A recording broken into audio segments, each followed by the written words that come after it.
Morty's dumbass dog lets rip on the rug. Jerry demands Rick make Snuffles here less of a dumb shit.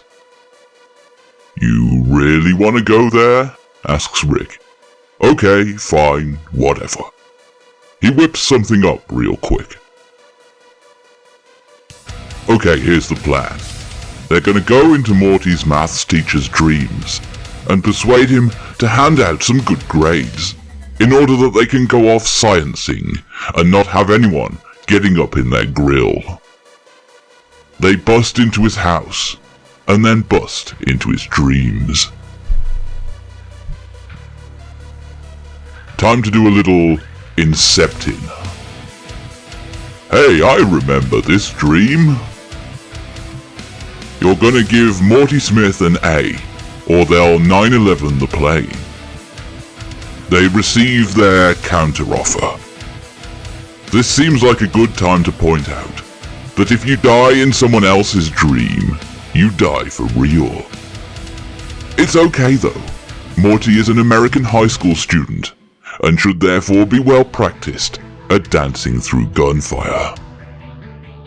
Rick negotiates mano a mano like an adult, which is to say, hostage situation! A freakout ensues. She's got a parachute. They grab it. But they've merely prolonged the inevitable. Their hostage will be rescued by a giant robotic claw, and they will be allowed to fall into red-hot lava. Hey, I remember this dream. They've got to go deeper.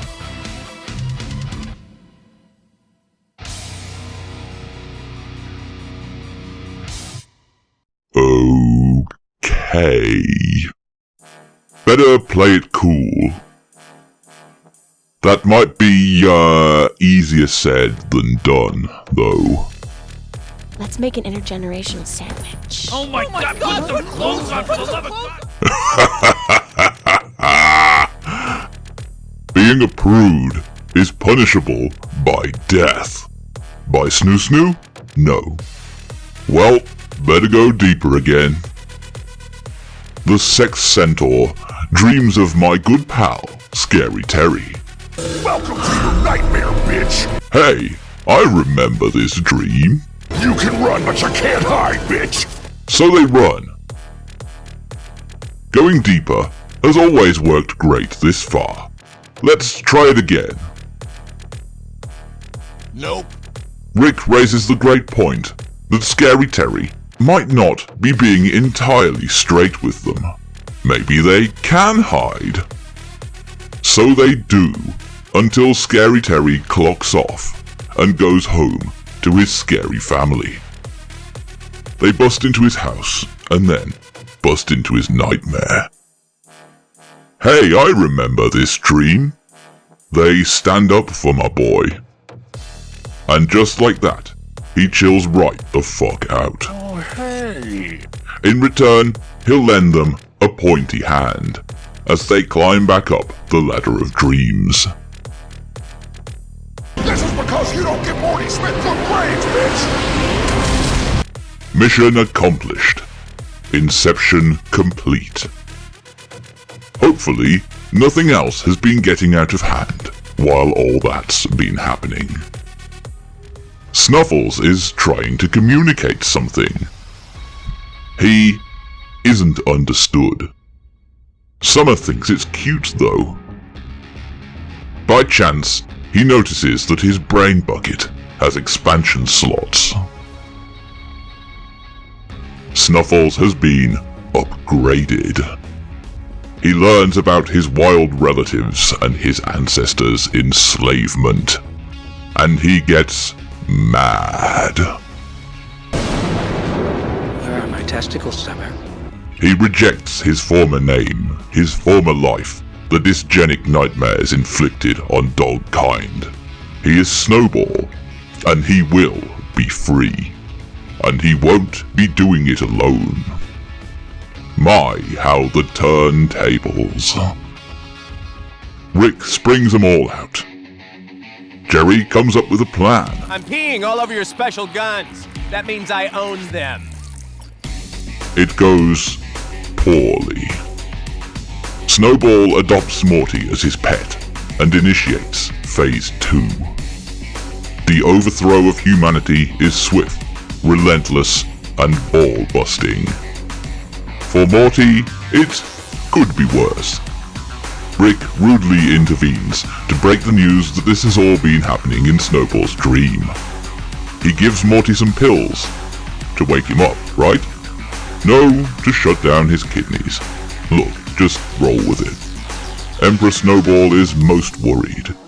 Damn the expense. He'll trade it all for his precious human. Would they have done the same for us? Another dog asks. We are not them, he replies. Suddenly he wakes up. Snowball has made his decision. Instead of Earth, the dogs will leave for a new dimension and build their own world. So this will be a good thing, right? I don't know, maybe. Personally, I think it'll be the dog's bollocks. This episode has a lot to say about the subconscious. Human beings are remarkable in their ability to examine the world around us, to understand it, to make judgments upon it, and to feel things provoked by what we sense. But quite a lot of those feelings would produce bad outcomes for ourselves or for others if we acted upon them. For example, when I look over the edge of something high, say a cliff or a tall building, I feel a near irresistible urge to take my keys out of my pocket and hurl them over the edge. I'm certain it's not at all uncommon for people to feel similarly about, shall we say, weirder stuff. That's okay. It is what it is. No judgment, here and now. Let's make an intergenerational sandwich. Oh my God. Well, maybe a little. Therefore, we have to find ways to safely deal with these sorts of thoughts. We might try to distract ourselves with other things, or switch our focus elsewhere. Or we might consciously decide not to humor their bullshit, and to let them drift back down to the layers of subconsciousness that they arose in. In other words, the human experience is to be able to think of all sorts of stuff, and then to find ways to avoid thinking about a fair chunk of it. But for every yin there is yang, for every darkness there is light, for every Clarkson there is May. The depths of the human psyche also contains much that is good and noble. Snowball is more than ready to sacrifice it all to save his beloved human. And for all that his dog accountant says that the humans wouldn't do it if the situation were reversed, this scene is so touching precisely because, in that situation, so many of us would, and have,